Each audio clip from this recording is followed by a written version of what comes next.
Siapa yang memberi jawaban? Utuslah Aku Tuhan. Sahabat dan saudaraku, mari menggunakan waktu mempelajari firman Tuhan hari ini. Senin 12 Mei, judulnya Dua Kerub.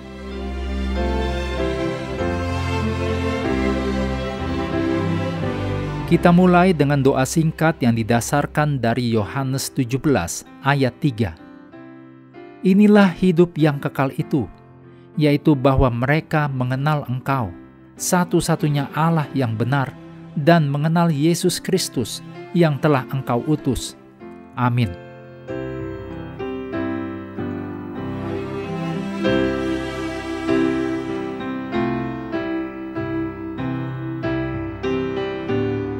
Segera setelah orang tua pertama kita diusir dari Taman Eden, Tuhan menawarkan pengharapan akan Mesias dalam Kejadian 3 ayat 15. Kemudian Tuhan membuat simbol yang kuat di gerbang Eden, yaitu dua kerub dengan kilatan cahaya yang cemerlang di antara mereka. Kita tidak boleh lupa bahwa pemandangan ini sangat mirip dengan tabut perjanjian, yaitu simbol tahta Allah, dicatat dalam Keluaran 25 ayat 18. Dalam Kejadian 3 ayat 21-24, dijelaskan hal yang ditugaskan kepada kerub dan penyebabnya. Sementara kerub tentu saja diberi tanggung jawab untuk mencegah orang berdosa, untuk punya jalan masuk ke pohon kehidupan, dicatat dalam Kejadian 3 ayat 22. Dua kerub ini juga merupakan simbol pengharapan, janji bahwa suatu hari nanti manusia akan dikembalikan ke Firdaus.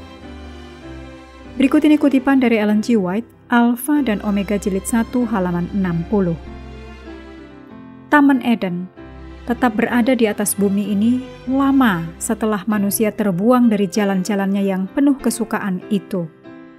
Umat yang berdosa itu lama diizinkan untuk dapat memandang kepada rumah mereka sebelum berdosa. Pintu gerbangnya terhalang hanya oleh malaikat-malaikat. Di pintu Firdaus yang dikawal oleh malaikat-malaikat, kemuliaan ilahi dinyatakan. Ke tempat inilah Adam dan anak-anaknya datang untuk menyembah Tuhan. Di sini mereka memperbarui janji-janji mereka untuk taat kepada hukum, terhadap mana pelanggaran mereka telah menyebabkan terbuangnya mereka dari Eden. Tetapi pada pemulihan yang terakhir, bila mana akan ada langit yang baru dan bumi yang baru, seperti yang ditulis dalam Wahyu 21 ayat 1, maka taman itu akan dikembalikan lagi dalam keadaan yang lebih mulia daripada awal mulanya.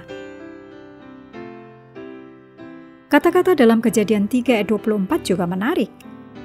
Alkitab menunjukkan bahwa Tuhan menempatkan kerub di sebelah timur Eden. Dan kata Ibrani asli yang digunakan adalah syakan, yaitu akar kata untuk kemah suci yang sakral. Ditulis dalam Keluaran 25 ayat 9, juga Bilangan 3 ayat 26. Di mana kehadiran Tuhan berdiam di antara umatnya. Meskipun istilah umum Shekinah untuk kehadiran Tuhan tidak muncul dalam Alkitab, kata itu juga didasarkan pada kata ini yang sering diterjemahkan sebagai kemah suci. Terjemahan literal dari syakan bisa menjadi Tuhan mendirikan kerubium di sebelah timur Taman Eden. Dalam Alkitab, kerub dikaitkan dengan kehadiran Tuhan. 1 Tawarikh 13 ayat 6, Mazmur 80 ayat 2, Yesaya 37 ayat 16. Khususnya dengan tahta Tuhan yang merupakan tempat di mana nama Tuhan diproklamirkan. Kita tidak boleh lalai untuk memperhatikan bahwa 24 tua-tua yang berada di hadapan tahta Allah dalam Wahyu 4 dan 5 memuji Tuhan dan menyatakan hak Tuhan untuk memerintah sebagai Tuhan yang menciptakan segala sesuatu. Wahyu 4 ayat 11. Ini dapat membantu kita memahami pemandangan ruangan tahta dan peran kita sebagai orang berdosa yang diampuni dalam hubungan dengan Pencipta kita.